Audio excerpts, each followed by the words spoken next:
Assalamualaikum warahmatullahi wabarakatuh. Bertemu pertama kali dengan saya. Perkenalkan, nama saya Bun Fajalbati. Saya akan menjelaskan materi UPSI. Tadi perkenalan sudah lewat Zoom ya. Pada pertemuan satu ini kita akan membahas konsep perancangan program. Pokok bahasannya lumayan banyak, ada 9. Lalu program ini disusun karena kebutuhan informasi, jadi mendorong berkembangnya software-software. Nah, software itu sampai 5 triliun ya, itu aja tahun 2013.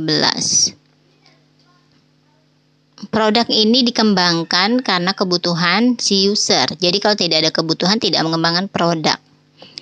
Permasalahannya ini dia. Permasalahannya adalah penggunaan software setelah modifikasi itu sangat sedikit. Yang paling terbanyak adalah software paid, pembayaran software dan tidak pernah digunakan, tidak pernah dikirim. Contohnya saja, nah ini software delivered but never used. Ini never delivered, tidak pernah terkirim dan ini tidak pernah digunakan. Contohnya TA mahasiswa. Itu software sudah jadi tapi tidak pernah digunakan.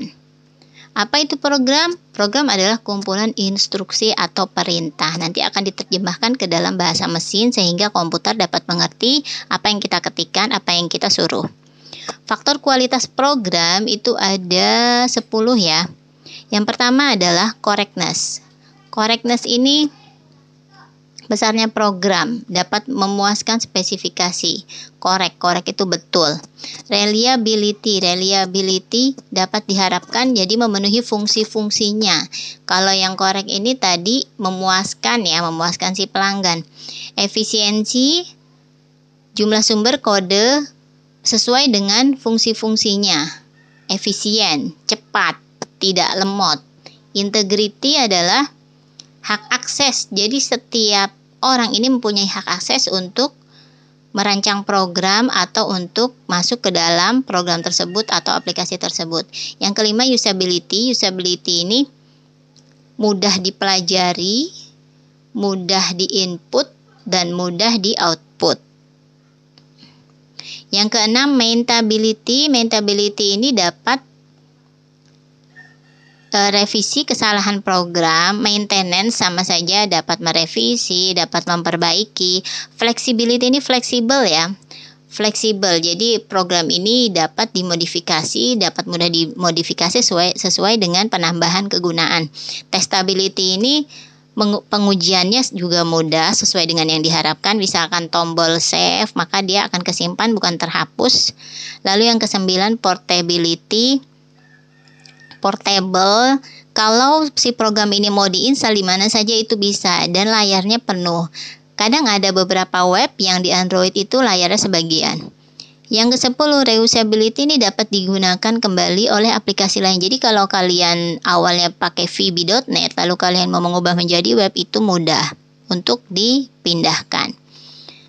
Apa sih SDLC? SDLC ini kepanjangan Software Development Lifecycle. Pengertiannya adalah serangkaian aktivitas. Aktivitas untuk apa? Untuk mengembangkan software. Yang digunakan ini secara umum, kalau kalian ingin mengembangkan software, contohnya seperti membuat TA, yang pertama ada analisa dulu, lalu didesain, lalu dengan pengkodingan dengan bahasa pemrograman, setelah itu diuji dengan black box testing.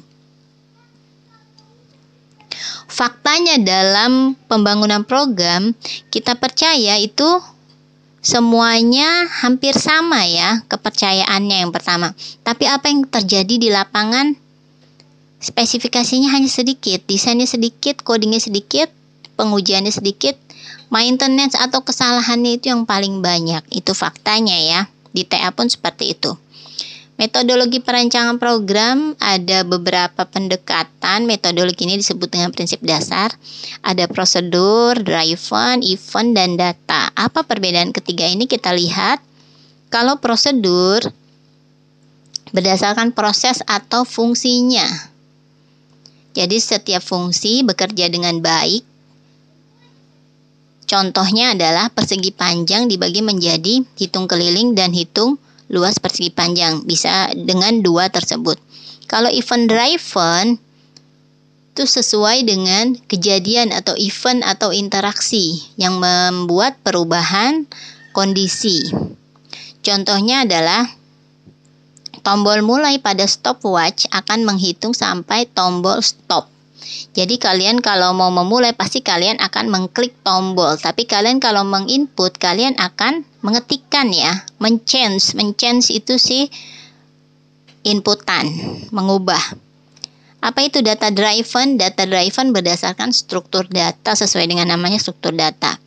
Mulainya dengan analisa, lalu menentukan struktur datanya, setelah itu baru outputnya diperiksa, kemudian setelah proses selesai, baru dikonversi dari input ke output. Contoh data driven. Ini contoh data driven. Program menghitung bonus karyawan. Data inputnya adalah data profil karyawan seperti NIK, nama, jabatan, gaji pokok. Outputnya bonus karyawan. Ini prosesnya. Jadi ada input, ada proses, ada output. Prosesnya ini adalah proses penghitungannya. Jika sales manager segini atau selain sales manager ada senior salesman. Nah, hitungannya beda sendiri ya. Setelah di input nanti akan ada outputnya yaitu bonus. Mengapa kita harus belajar pemrograman? Karena belajar pemrograman ini untuk membuat aplikasi, agar kita dapat membuat aplikasi. Pemrograman ini adalah proses menulis, menguji, memperbaiki. Nanti kalian akan ahli jika sering atau terbiasa membuat program. Jadi jangan jarang-jarang kalau misalkan dapat mata kuliah praktek, itu harus kalian sering praktekkan walaupun tidak disuruh sama dosen. Apa itu teknik pemrograman? Teknik pemrograman ini untuk menyelesaikan masalah, yaitu untuk mengembangkan program yang kompleks, butuh teknik ya. Ada beberapa programmer yang membuat program itu terlalu berbelit-belit atau terlalu rumit, arraynya banyak sehingga programnya lemot. Nah, makanya itu program ini dibutuhkan dalam waktu yang cepat, tidak lemot. Bagaimana tekniknya? Itu patut dipikirkan. Nah, tekniknya juga ada tidak terstruktur, prosedural, modular, dan berorientasi objek. Biasa yang dipakai ini adalah berorientasi objek. Yang tidak struktur, penulisan instruksinya tidak teratur dan sistematis, sulit untuk dipahami. Contohnya penggunaan perintah goto. Ini zaman dulu ya, nama bahasa pemrogramannya itu Clipper. Sekarang sudah tidak ada. Nah, ada lagi namanya pemrograman terstruktur. Penulisan instruksinya sistematis. Kalau tadi tidak sistematis, kalau ini sistematis, sederhana, mudah dipahami. Prinsipnya, sudah sampai titik, maka proses selanjutnya tidak bisa melakukan proses pada baris sebelumnya. Jadi harus lanjut terus, tidak bisa naik ke atas lagi. Ini contohnya main. Sedangkan prosedural, penulisan instruksi yang sama dibuat dalam subprogram. Pembuatan programnya lebih cepat. Kalau tadi kan sendiri-sendiri langsung aja ke bawah sesuai dengan fungsinya. Nah, ini prosedural terdiri dari beberapa prosedur-prosedur, ada banyak. Nah, ini akan mempercepat. Jadi kalau misalkan saya ingin memakai prosedur satu, itu tinggal panggil, tidak perlu mengetikkannya kembali. Itu bedanya. Sedangkan modular ini lebih bagus lagi, di mana prosedur dari fungsi umum dikelompokkan dalam modul. Jadi setiap prosedur ini dikelompokkan dalam modul. Kalau tadi kita lihat seperti ini ya, main program itu ada data. Kalau ini datanya itu bukan hanya di main program, tapi di modul-modul. Ini lebih gampang lagi untuk menarik data dan untuk menarik prosedurnya lebih cepat. Nah, berorientasi objek ini yang digunakan sekarang, namanya OOP, konsep objek dan interaksinya. Objek dapat menerima pesan, mengolah, dan mengirimkan pesan, itu ada di diagram sequence. Lalu bersifat independen. Independen ini tidak terikat, jadi bebas. Mau di mana saja dia dipanggil bisa. Nah, ini dia pemrograman berorientasi objek. Data dan prosedurnya itu digabung. Kalau tadi dipisah, jadi pemanggilannya masih harus satu-satu. Kalau ini tiap objek sudah ada data dan sudah ada prosedur, dapat langsung dipanggil, tidak perlu memanggil satu-satu kembali. Kenapa harus belajar bahasa pemrograman tadi ya? Karena kalian dapat memecahkan masalah, lalu Apa sih bahasa pemrograman?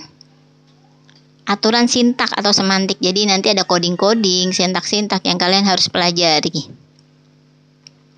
3 faktor penting dalam bahasa pemrograman yaitu sintak, semantik, kebenaran logika. Yang pertama sintak. Sintak ini adalah aturan penulisan. Aturan penulisannya kalau di Java seperti ini. Dan jangan sampai salah, di Java itu case sensitif. Kalau emang my class-nya nanti dipanggil selanjutnya, M-nya harus besar, C-nya harus besar sesuai besar kecilnya. Nah ini dia. Harus dimulai huruf besar tadi ya, case sensitif ya. Nah semantik adalah di dalam statement tersebut. Printf. Nah semantik ini adalah fungsi-fungsinya printf, gauge, dan lain-lain ya. Kalian harus tahu fungsi-fungsinya. Dan selanjutnya adalah kebenaran logika. Kebenaran logika ini adalah benar atau tidaknya urutan statement. Output dari program di atas terjadi perulangan terus-menerus yang tidak berakhir. Jadi while terus tidak ada akhirnya, harusnya ada I sama dengan 0, I kurang dari 10. Jadi ada akhirnya ya urutannya. Resume. Perbedaan sintak, semantik, dan kebenaran logika ini, kalau sintak aturan penulisan, kalau semantik adalah statementnya, kalau kebenaran logika adalah benar atau tidaknya urutan statement tersebut. Jenis-jenis bahasa pemrograman itu ada 2, ada rendah, ada tinggi. Zaman dahulu ini yang dipakai adalah rendah. Instruksi langsung dikerjakan oleh komputer tanpa translator, itu namanya assembler atau bahasa mesin. Bahasa tingkat tinggi ini mudah dipahami ketimbang bahasa tingkat rendah. Contohnya adalah karena dia sudah di translator bahasa ya, Algol, Fortran, Pascal, Visual Basic, Oracle, dan lain-lain yang sekarang dipakai. Ini contohnya bahasa tingkat rendah.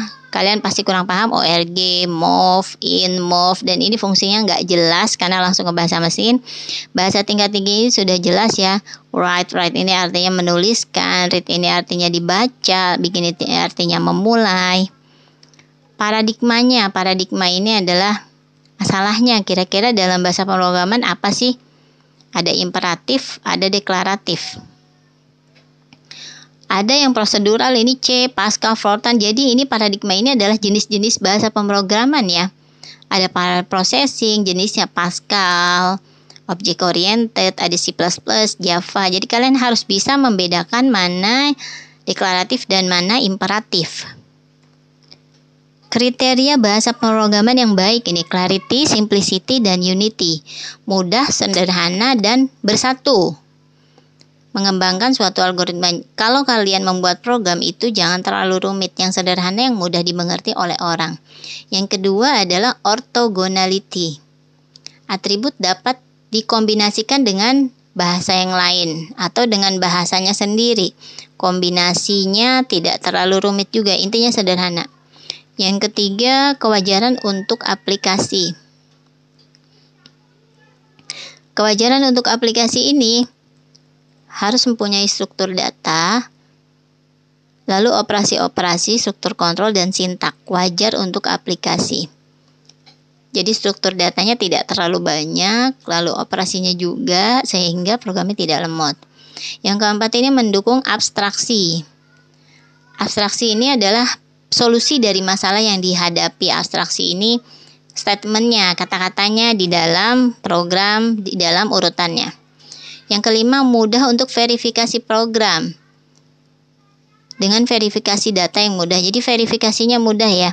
Ketika ada orang yang mendaftar, verifikasi mudah dan tidak terlalu rumit. Yang keenam, lingkungan pemrogramannya, editornya. Editornya digunakan ada dokumentasinya, ada fasilitas debug, contohnya itu NetBeans ya, ada semuanya di Java. Lalu portabilitas program, mudah programnya dipakai di berbagai jenis komputer dan tidak sulit untuk diinstal dan ada banyak versinya. Yang kedelapan, biaya penggunaan. Biaya penggunaan ini intinya biayanya murah, baik itu biaya eksekusi, kompilasi, penciptaan atau pemeliharaan program. Sekian penjelasan dari saya, diskusi tidak usah dikerjakan, kalian kerjakan soal latihan sudah saya berikan di folder tugas di MyBest. Saya akhiri, semoga penjelasan saya bermanfaat hari ini. Wassalamualaikum warahmatullahi wabarakatuh.